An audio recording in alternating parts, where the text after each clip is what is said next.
నిన్న చంద్రబాబు నాయుడు గారు ఆంధ్రప్రదేశ్ అక్కడ ఎన్డీఏ శాసన సభాపక్ష నేతగా ఆయనను ఎన్నుకున్నటువంటి సందర్భంలో జరిగినటువంటి సమావేశంలో చంద్రబాబు నాయుడు గారు మాట్లాడినటువంటి మాటలు మీరందరూ కూడా చూసే ఉంటారు. ఆయన ఏమంటారంటే, ఆనాడు 2014లో అప్పుడు ఆంధ్రప్రదేశ్ ముఖ్యమంత్రిగా ఆయన ప్రమాణ స్వీకారం చేయాలంటే ఆనాడు ప్రధానమంత్రి అయినటువంటి నరేంద్ర మోడీ గారు 7 మండలాలు, తెలంగాణ రాష్ట్రంలోని ఉమ్మడి ఖమ్మం జిల్లాలోని 7 మండలాలు ఆంధ్రప్రదేశ్కు బదలాయిస్తే తప్ప ప్రమాణం చేయనని చెప్పి ఆయన ఆనాడు ప్రధానమంత్రి మీద ఒత్తిడి తీసుకొచ్చి, ఆనాడు ఎన్డీఏలో భాగస్వామ్య పార్టీ ఉన్నటువంటి తెలుగుదేశము, భారతీయ జనతా పార్టీ 2 పార్టీలు కూడా కలిసి ఆనాడు ఉమ్మడి ఖమ్మం జిల్లాలోని 7 మండలాల్ని తీసుకొని పోయిందని చెప్పి ఆ విషయాన్ని నిన్ననే చాలా సగర్వంగా చంద్రబాబు నాయుడు గారు ప్రకటించారు. ఆయన మాట్లాడినటువంటి వీడియోని నేను ఒకసారి ప్లే చేస్తాను మీకోసం.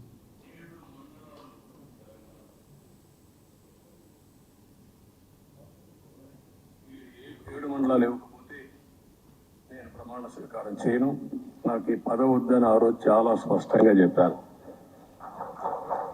ఇది ఎప్పుడు కూడా చరిత్రలో ఎప్పుడు జరగని విషయం.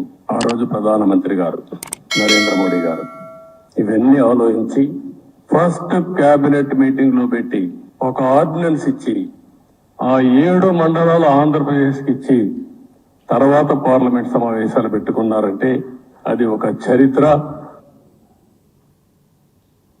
7 మండలాలు తెలంగాణలో ఉన్నాయి.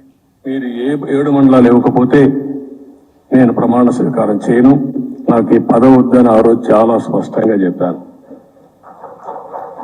ఇది ఎప్పుడు కూడా చరిత్రలో ఎప్పుడు జరగని విషయం. ఆ రోజు ప్రధానమంత్రి గారు నరేంద్ర మోడీ గారు ఇవన్నీ ఆలోచించి ఫస్ట్ క్యాబినెట్ మీటింగ్ లో పెట్టి ఒక ఆర్డినెన్స్ ఇచ్చి ఆ 7 మండలాలు ఆంధ్రప్రదేశ్కి ఇచ్చి తర్వాత పార్లమెంట్ సమావేశాలు పెట్టుకున్నారంటే అది ఒక చరిత్ర. దీన్ని బట్టి చాలా స్పష్టంగా మళ్ళొక్కసారి ప్రజలందరూ కూడా తెలంగాణ సమాజానికి కొన్ని విషయాలు చెప్పాలని చెప్పి ఈ ప్రెస్ కాన్ఫరెన్స్ పెడతా ఉన్నాం.